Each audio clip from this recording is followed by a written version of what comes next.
We want to warn you this next story has some very graphic details. A Muslim nanny in Moscow is behind bars after saying Allah ordered her to kill a child. The woman is accused of beheading a toddler who was in her care, then walking through the street carrying the child's head. The suspect, a woman from Uzbekistan, told the court that Allah ordered her to kill the child. She was taken into custody and will undergo a psychiatric evaluation.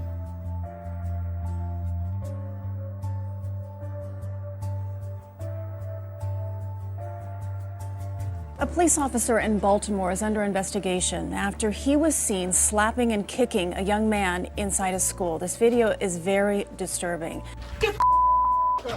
Profanity laced and slap after slap, even a kick. Video recorded at Reach Partnership High has people outraged. He lucky that wasn't my little brother, because I would be in jail right now. He had no right doing that. WJZ has now learned that the chief of Baltimore City School Police, Marshall Goodwin, has been placed on administrative leave. Baltimore City School says it didn't even know about the video until WJZ called them asking for an explanation. I'm a parent, and I'm totally appalled at what I saw in that video. No matter what the circumstances are, I am totally appalled. This is one of only 7 high schools in the city with a school police officer dedicated to the building. School officials say it's not because of violence in the facility, but it's because of the sheer size of the building. It's not clear what led up to the very first slap or what happened after the camera stopped rolling. But this video, just seconds long, is making people ask, how could this happen at a school? Welcome back. An internal study by the LAPD has found that more than 1 in 3 people shot by Los Angeles police last year were mentally ill. The figure has tripled the number of such victims in 2014. The study also shows 69% of those shot were Latinos and African Americans. U.S. police have triggered huge criticism and mass protests by fatal shootings of unarmed people, especially African Americans and in some cases mentally ill people. Protesters have been calling for transparency and holding of those responsible to account. The LAPD report provides rare transparency on the shooting victims. Scientists at Duke University have developed a new way to monkey around. They've created a new device for the brain. And watch this, it allows monkeys to control robotic wheelchairs using just their minds. Here you can see the monkey is driving the wheelchair across the room to a metal bowl that contains grapes. The wireless device is attached to the monkey's skull.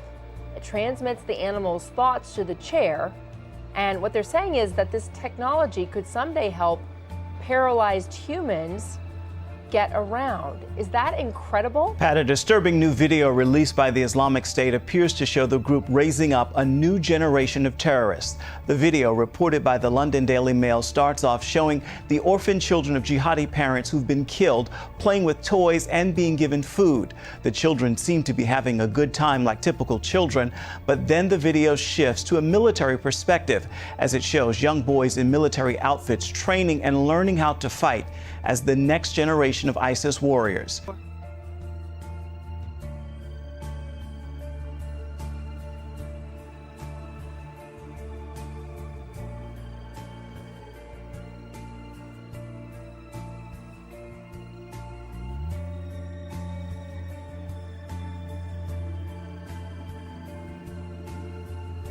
It's a wow moment for robot fans. An impressive new version of the Atlas robot is unveiled. And what steals the limelight? Robot abuse. But it's interesting that America is building robots that people can bully. In 100 years, that scene is going to be in the robot version of Roots. You understand this? And it's not just physical, but mental torture. By hockey stick, taunted and teased. This after doing such a nice job of lifting boxes. Take this job and shove it. I'm out of here. No wonder Atlas fans visualize robot revenge scenarios. And this isn't the first time the highly regarded robot design company Boston Dynamics has mistreated one of its creations. Why do you it's a robot! Actually, there's a perfectly good reason for this robot abuse. When most robots fall down, they can't get back up. They often have to be carried off for repair. But when the new Atlas was forced to faceplant, watch it get back on its feet. And though it stumbles through the snow like Bigfoot, it never loses its balance on the uneven terrain. That's a very big deal. Even if one commenter noted, "Looks like me coming home from the bar last night." Stop the sham! Stop the shame! Women's rights are not a game! Outside the Supreme Court, demonstrators made their voices heard on the most significant abortion case in more than 2 decades. Inside, with Justice Antonin Scalia's seat still draped in black, the 8 justices seem divided on the Texas abortion law that has 2 controversial provisions, requiring doctors at abortion clinics to get admitting privileges at nearby hospitals and clinics to upgrade their facilities to hospital-like standards. Opponents say these onerous requirements are a veiled attempt to put abortion clinics out of business, but supporters say the law makes it safer for women to get abortions. The 3 women on the bench, joined by Justice Stephen Breyer, hammered the state's lawyer about whether the law is medically necessary and places an undue burden on women. Justice Ruth Bader Ginsburg said, quote, "The focus must be on the ones who are burdened. This is not a problem for the women who have means to travel." Candace Russell says the law has created such long waits at clinics she had to fly to California to get her abortion. Getting on a plane and flying 1,500 miles away is just not an option for many of the women in our state. But Texas says the requirements are necessary, and a majority of the women in the state will have access to an abortion clinic within 150 miles. It's common sense health and safety standards that are being challenged by the abortion industry because they put profits ahead of health and safety. Before the law, there were about 40 abortion clinics in Texas. Opponents say the law will cause 75% of them to shut down. But the conservative justices seem skeptical the law was to blame for the closures. All eyes were on Justice Kennedy, who seemed careful not to tip his hand. The 4 liberals seem quite intent on striking down the law. The 3 other conservatives seem willing to uphold it. And so Justice Kennedy really is the swing. He seems skeptical of both sides, and obviously his vote is critical. Some say American Christians are paranoid about feeling targeted and persecuted.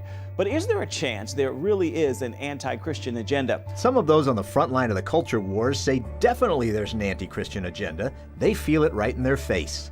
I'm particularly sensitive to that because I'm Jewish. Brian Kamenker heads up the group and the website Mass Resistance. I saw what happened to Jews in the 1930s and 1940s, and much of that same thing is happening to Christians now. There's an organized movement to demonize Christians. What we're seeing very clearly is an effort to target them legally when possible, and then to humiliate or deprive them of social respect. Much of this comes from abortion rights and gay rights groups and their allies. They see Christianity as refusing to affirm the things that they want to indulge in. Peter Sprigg is with the Family Research Council and Reverend Bill Owens with the Coalition of African American Pastors, both frequent targets of gay rights groups. They cannot accept any moral code which says that what they do is wrong. And in order to avoid any sort of guilt that might come upon them, if anyone says that what they're doing is wrong, they want to eliminate that kind of communication from the culture altogether. So there's a strong agenda to silence Christians. You see it every day. You can't walk out of your house and not see something anti-Christian. Gay and transgender rights groups have very carefully mimicked the civil rights movement. They have copied that movement, studied it, dissected it, and they knew exactly what to do. And one of the things they had to do was silence the Christian community. These folks point out one reason for the gay rights movement to co-opt the civil rights movement is because of how modern society sees opponents of civil rights: narrow-minded, bigots, racists. They're hoping that their opponents will be seen through the same lens as narrow-minded bigots. And unfortunately, it's often Christians who are these modern-day opponents. If you disagree, you're a bigot, a hater, a racist, right? So you put that together, and it's a pretty powerful agenda. I suspect it's the minority of the left who actually believes it, but powerful organized minorities often drive culture and politics in different ways. There are millions and millions of dollars behind the anti-Christian movement. We didn't have that. It started out with little people giving 50 cents, $1, $2. We often talk about this as a threat to religious liberty, and it is that. But if you really drill down, the religious liberty of Muslims and Jews and Hindus is not what's being attacked. It's the religious liberty of Christians. And it's not over. I mean, now that they have gay marriage, they're doing their push for these severe anti-discrimination laws to punish Christians who don't go along with the agenda. And it's not that these folks just want a moral neutrality. Their new laws push a new morality. And the moral message they send is that it is morally wrong to disapprove of homosexual conduct. The left's idea is that to be a good person, you have to believe that the only thing in the world which cannot be changed is sexual orientation. They perceive Christianity as being a source of oppression. That's partly because they don't understand Christianity. They don't understand that Christ came to set us free, not to imprison us. The problem now is that with the Supreme Court last year making gay marriage the law of the land, it supercharges the legal efforts that many Christians worry will more and more demonize the biblical beliefs they feel they must stand behind, and thus be demonized themselves.